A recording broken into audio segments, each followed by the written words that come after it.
Hey guys, today I want to talk about getting you a good donor bike if you're looking for something. You're just trying to get back into it and you want a good bike that isn't gonna embarrass you within a couple of weeks, and you're not gonna regret getting it after you put, $1,000 worth of electrical components on it. So I want to kind of try to help you. It's kind of hard without knowing you and knowing what you're looking for, but I can at least guide you in a rough direction.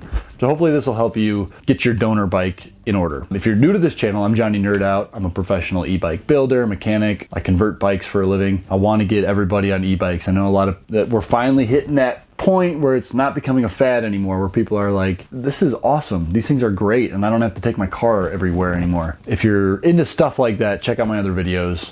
I make a lot of videos like that. This video is geared towards people who probably haven't been riding for the last 20 years or so. Maybe like your kids are riding more and you don't like riding, or your friends are getting e-bikes and you want to get something to keep up with them, but you don't want to just waste your money on a bike. So here's what I would do. First of all, I don't recommend buying a bike from like a big box store, like a Walmart or a Target or whatever your equivalent is in your market. They don't care about good quality bikes. You might get lucky with one of those, but I generally don't recommend it. I would totally recommend going on a Craigslist or something of that nature. Get a used bike. Get a bike that was $800 10 years ago, but now it's worth $200 or $300 because it's been it needs to be upgraded for a couple little things, but functionally it'll still be way better than a $200 or $300 bike that you get from Walmart or Target. That's my opinion. I know someone out there is like, no way, but that's my opinion.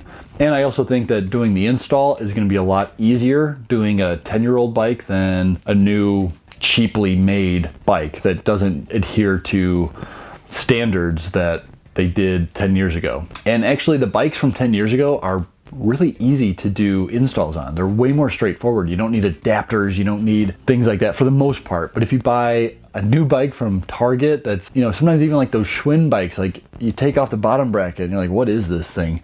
It's like some weird Chinese knockoff bottom bracket. I would advise against that. I would look online, try to get a good hardtail from like a Trek Specialized, something like a Jameis, and you could go online and if you see the name brand, just Google, there's like probably 10 good brands like Kona, Surly. Those ones you're probably not gonna be able to get for under $300 used, but if you can, pick one up. If you're gonna buy something new, stay away from the big box stores.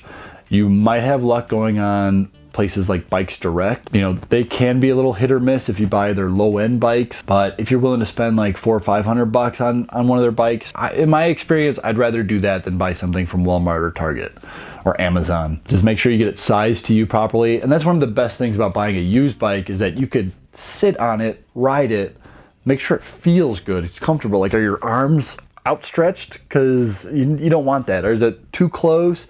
Are you hunched over too much? You want to be comfortable. You want to be confident on that bike, because once you add a motor to it, everything is going to be exacerbated. Make sure you get a bike that you like and you can ride comfortably just as a bike, and then convert it. That's the way I go. And it's way easier to do that buying a used one, because you could go there, take a look at it, ride it, see how you feel, and just don't feel pressured like you have to buy it or you're wasting someone's time. I mean, if you're serious about it, don't worry about it. Hopefully this helps somebody. Also, take a look at the comments below. People will probably be listing bikes, like good quality bikes that are fairly cheap. People have been super helpful in the comment section for the most part. If you do have a good idea for a good donor bike that's under between like $200 and $400, yeah, put it down below and let's help people get on good bikes. Stop buying these crap bikes. All right, guys, thanks for watching. Hope you find it helpful.